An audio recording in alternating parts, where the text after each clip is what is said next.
And Mr. Good, you can start.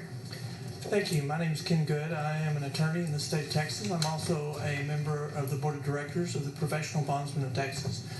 I've been appearing before this committee for probably the last 10 years, discussing issues relating to bail. I'm coming here today to tell you that I oppose this bill and to tell you why. And I want to make 3 points. This is a fundamental change to the current system of bail in Texas. What you have already been told is that this is completely different than the New Jersey system because New Jersey got rid of bail, and that's not true. New Jersey left bail as one of the options. The only problem is in the first 60 days of the changeover in the entire state, only 3 private bonds were written. So this is the New Jersey plan.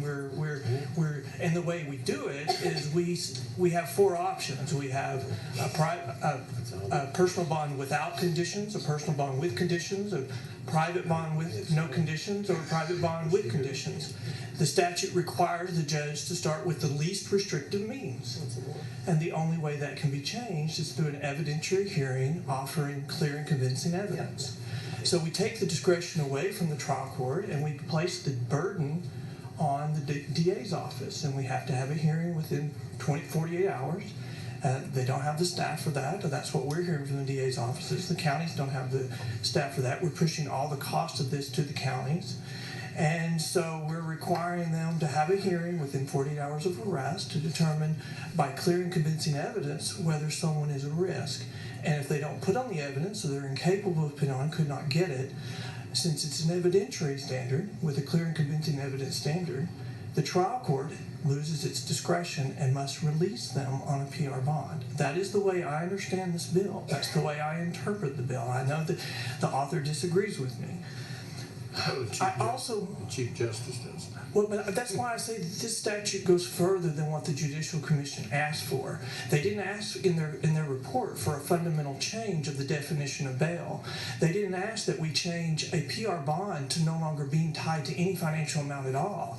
They didn't ask that we just make it a written promise to appear. That is nowhere in the report. But under the bill that's pending before you, that's how we change bail in Texas. A PR bond is a written promise to appear. That's not bail, but it is under this statute. The other thing that I want to mention, because I think we've heard a lot of testimony, or we've heard a lot about the risk assessment. I will tell you that is a very appealing argument.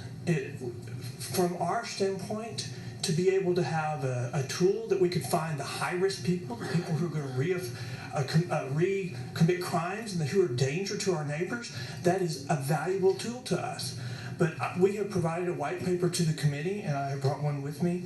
Nevada is going through this same thing right now, and as of March the 30th, there's a YouTube video where the president of the Nevada Association, District Attorneys Association, who was on the committee, who made the recommendation for this risk assessment statewide, said, I'm now opposed it because I went back and I looked, and our records are not good enough to rely upon for this risk assessment. Okay, sir, you just need to start wrapping it up because we're...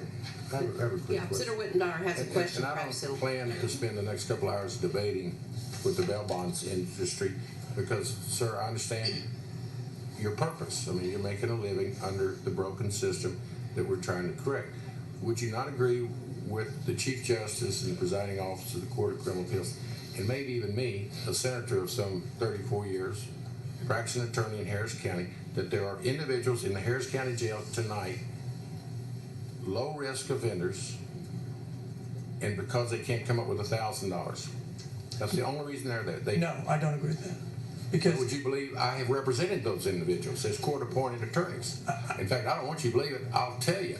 I have represented low-risk offenders driving with a suspended license, and you go back in the holdover cell and tell them the county court of law will give you 3 days credit for 2. You can go home today if you want to plead guilty. But I do have a license. I just didn't have it with me, etc. She can't post bond. Her next court setting is 30 days from now.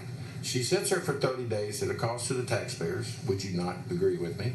And or her family goes and gets a payday lender loan or a card title loan, and they bail out. Or even worse, she pleads to something that she told me as a young attorney 20 minutes ago she didn't do.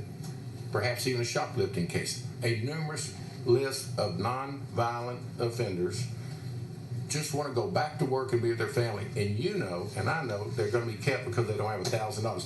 Conversely, you got a murderer, gets a $200,000 bond, high risk.